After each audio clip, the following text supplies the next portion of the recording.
देखिए आज के वीडियो में हम बात करने वाले हैं properties of electric field lines, विद्युत बल रेखाओं के गुण। सबसे पहला पॉइंट, जो विद्युत बल रेखाएं होती हैं वो प्लस आवेश से शुरू होती हैं और माइनस पर उसका अंत हो जाता है।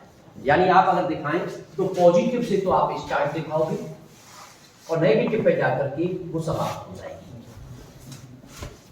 इसका मतलब अगर सेकंड पॉइंट इसी में हम बनाएं तो हम ये कह सकते हैं कि ये बंद वक्र नहीं बनाती है, ये क्लोज्ड लूप नहीं बनाती है। क्लोज्ड लूप का मतलब क्या होता है?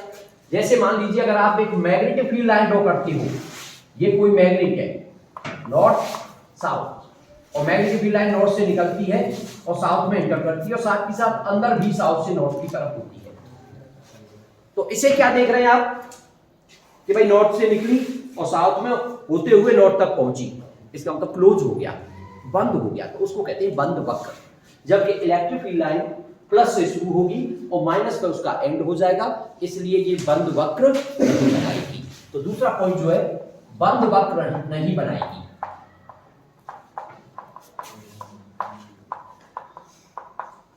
अब बात ये आ जाती है कि भाई बंद वक्र क्यों नहीं बनाती है। इस चीज को एक्सप्लेन करने के लिए आ जाए तो आप कैसे एक्सप्लेन करोगे? कभी कभी एक नंबर में ऐसे पूछ लेता है कि जो विद्युत बल रेखाएं होती हैं बंद वक्र क्यों नहीं बनाती। तो आप जब भी ऐसा क्वेश्चन आए तो आप उसको नेगेटिव लेकर के चला करो। नेगेटिव से होता है बंद वक्र नहीं बनाती, क्यों नहीं बनाती।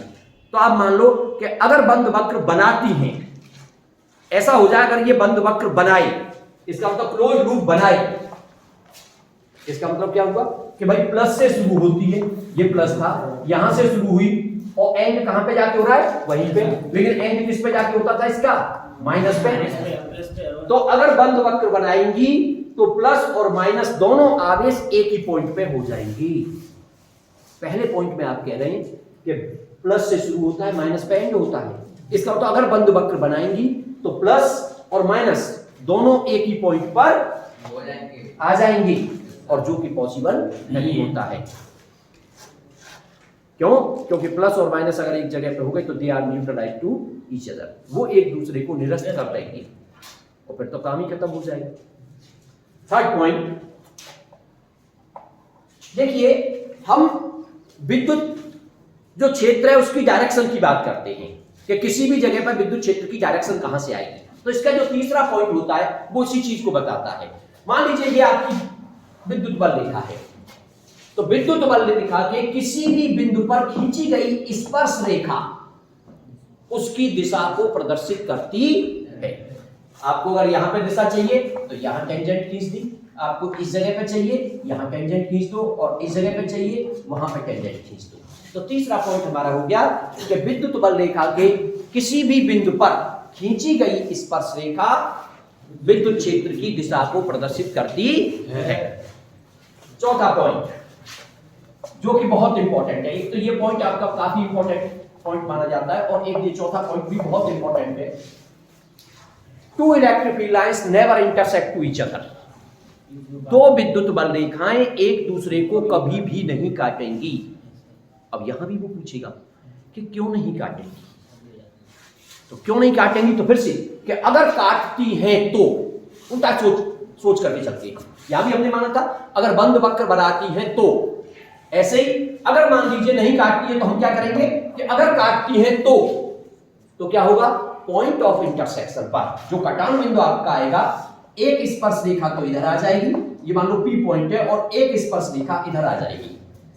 इसका मतलब तो ये हुआ कि कटान बिंदु पर विद्युत क्षेत्र की दो दिशाएं हो जाएंगी, जबकि ऐसा संभव नहीं हो सकता है कि एक ही बिंदु पर और दो दिशा आ जाएं। इसका मतलब ये कभी भी आपस में एक दूसरे को इंटरसेक्ट नहीं करेंगी, कभी भी एक दूसरे को नहीं काटेंगी। क्लियर? तो ये दोनों पॉइंट काफी इंपॉर्टेंट है, आपको इनको एक्सप्लेन करना भी आना चाहिए। नेक्स्ट पॉइंट, पांचवा पॉइंट देखिए, जो विद्युत बल रेखाएं हमने ड्रॉ की थी,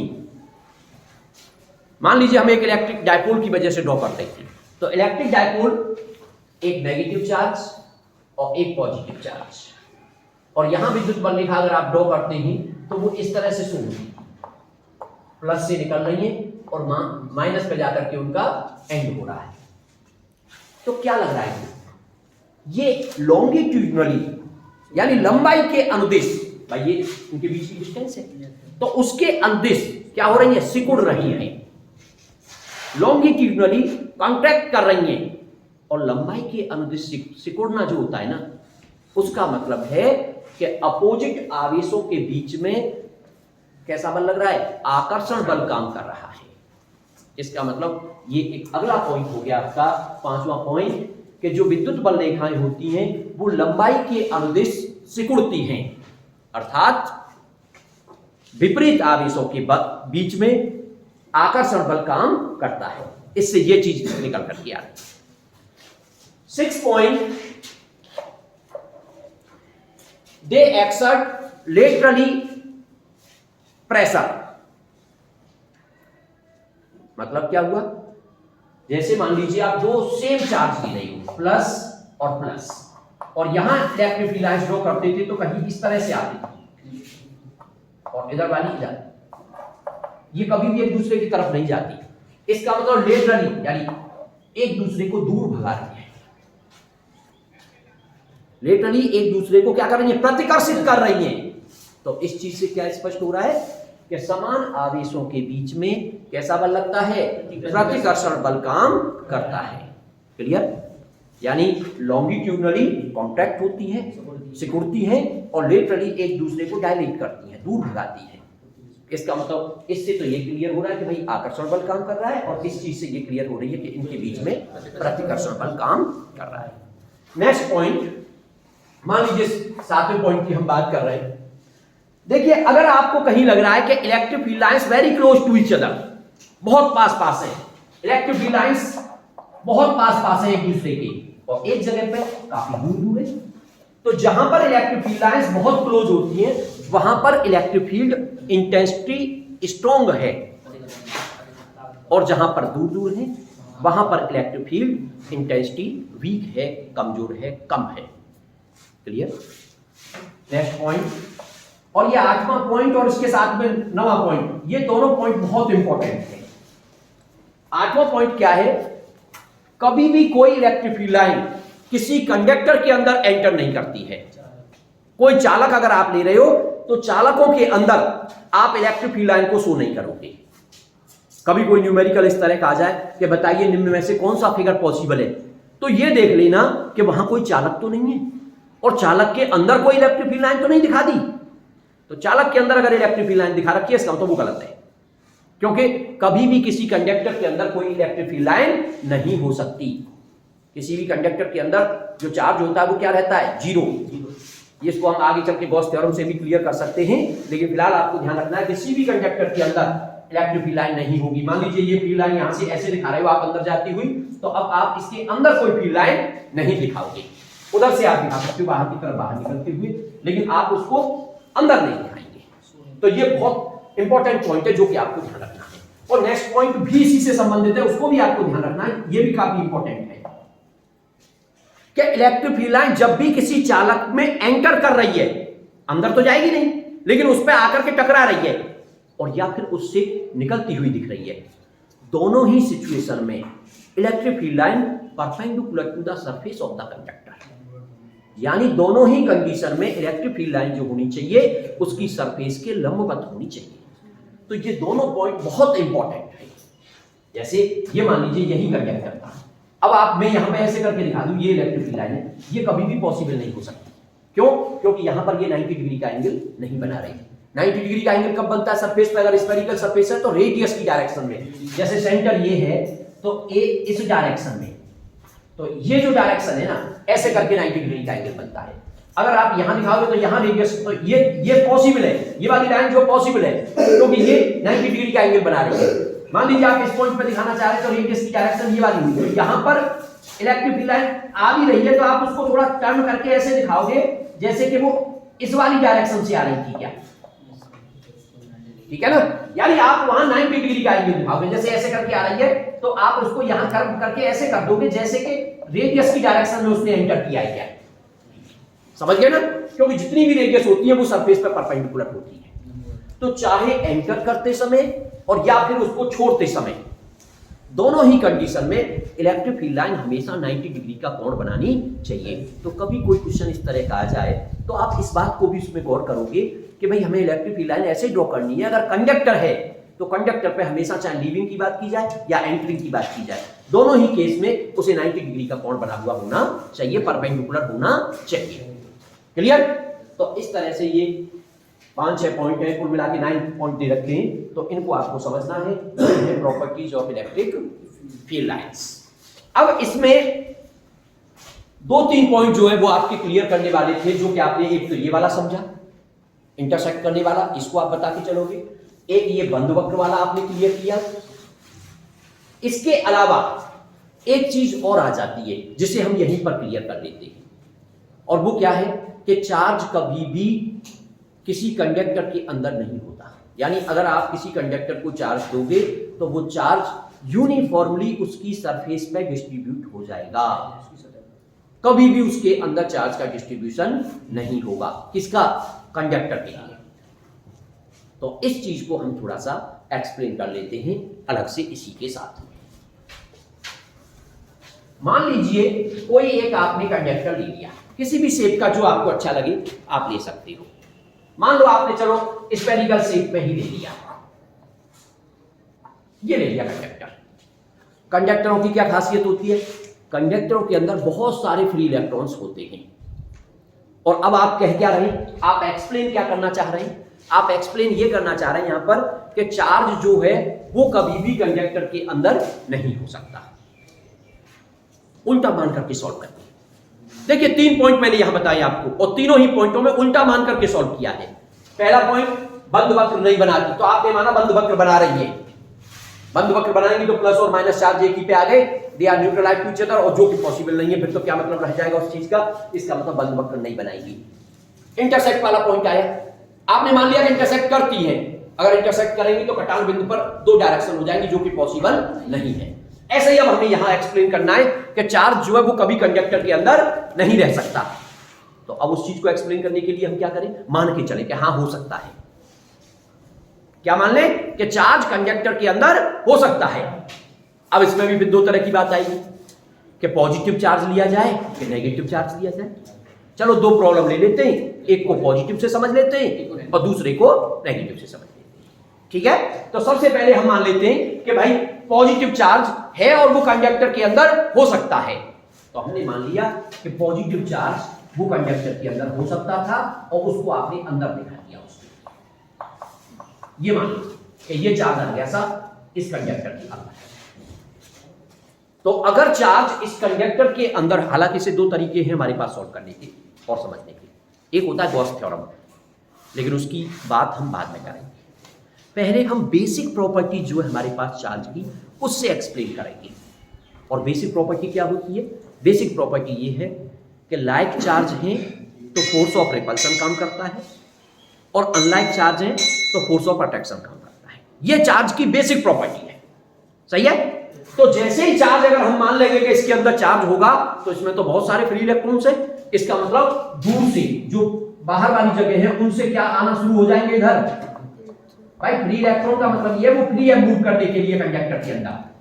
इसका मतलब इस प्लस चार्ज की वजह से जितने भी इलेक्ट्रॉन थे वो अट्रैक्ट होना शुरू हो जाएंगे और वो इलेक्ट्रॉन इकट्ठे होकर के इसके पास आते चले जाएंगे। और कब तक आएंगे?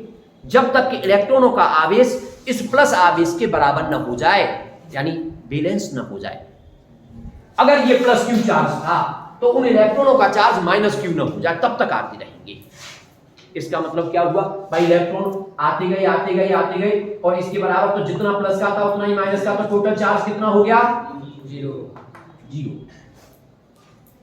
टोटल चार्ज कितना हो गया? अब आप ये कह सकते हो कि इतने बीच में कोई पॉजिटिव चार्ज नहीं है, कह सकते हो ना?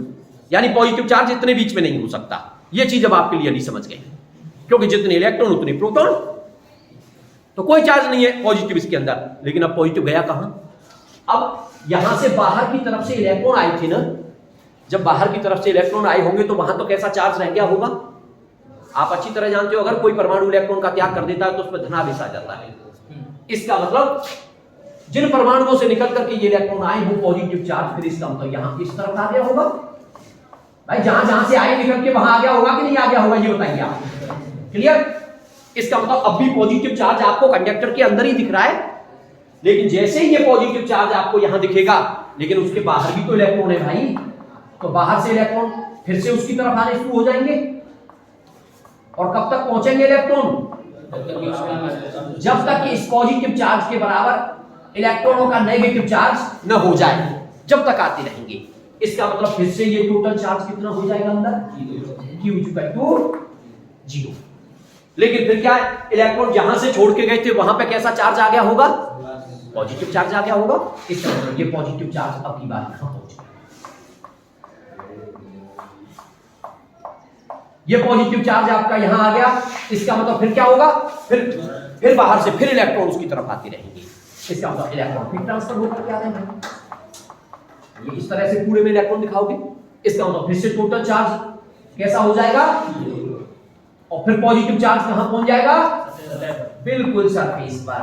तो कुल मिलाकर के आप कह सकते हैं कि जो भी आवेश आप किसी कंडक्टर को दोगे, तो कंडक्टर को दिया गया आवेश कभी भी चालक के अंदर नहीं रह सकता, वो हमेशा कहां पर ट्रांसफर हो जाएगा? उसकी सरफेस पर ट्रांसफर हो जाएगा। जबकि इंसुलेटर में ऐसा नहीं होता। अगर इंसुलेटर को चार्ज देंगे तो उसके वॉल्यूम में बढ़ जाएगा। क्यों? क्योंकि उसके अंदर फ्री इलेक्ट्रॉन्स, तो जहां चार्ज है वहीं पर रह जाएगा। समझ गए ना? तो उसके वॉल्यूम में डिस्ट्रीब्यूट, तो ये चीज बहुत इंपॉर्टेंट है। जब भी बात ऐसी आए कि चार्ज किसी कंडक्टर को दिया गया है, तो तुरंत वो बताएगा नहीं कि किसमें डिस्ट्रीब्यूट हो रहा है, चार्ज का डिस्ट्रीब्यूशन कहां पर हो रहा है। जब भी तुम्हें खुद सोचना है इस बात को कि जब भी चार्ज किसी कंडक्टर को दिया जाएगा, तो कंडक्टर वर्ड आते ही चार्ज का डिस्ट्रीब्यूशन आप कहां दिखाओगे? सरफेस पे। लेकिन इंसुलेटर की बात आ जाए, अचालक की बात आ जाए, तो फिर चार्ज का डिस्ट्रीब्यूशन कहां दिखाओगे? उसके अंदर वॉल्यूम में। बात समझ आ गई कि नहीं? तो यहां आपका ये पॉइंट भी क्लियर हो जाता है कि यहां पे चार्ज बट रहा है, मान लो Q चार्ज बटा एरिया में, और एरिया इसका 4 पाई, तो इसकी चार्ज डेंसिटी लिख लेगी सिग्मा Q अपॉन 4 पाई। हमने उस दिन चार्ज डेंसिटी के बारे में आपको पढ़ाया था कि चार्ज डेंसिटी 3 तरह की है, लीनियर, लीनियर का मतलब होता है रेखीय आवेश घनत्व, पृष्ठीय आवेश घनत्व, आयतन आवेश घनत्व। इसका मतलब जब कंडक्टर को देंगे तो वहां चार्ज डेंसिटी जो होगी वो पृष्ठीय आवेश घनत्व वाली होगी। लेकिन इंसुलेटर की बात अगर करोगे तो Q आवेश है तो वो rho equal to Q upon 4/3 pi R, आयतन वाली होगी। तो बात समझ आई कि नहीं? तो केवल 3 पॉइंट थे जो समझने वाले थे आपका। एक वन वक्र नहीं बनाती, never intersect to each other, और एक ये वाला जो परपेंडिकुलर वाला भी है, और एक उसके अंदर चार्ज रह सकता है कि नहीं, ये हमने अलग से आपको यहाँ पर एक्सप्लेन कर दिया। सर यदि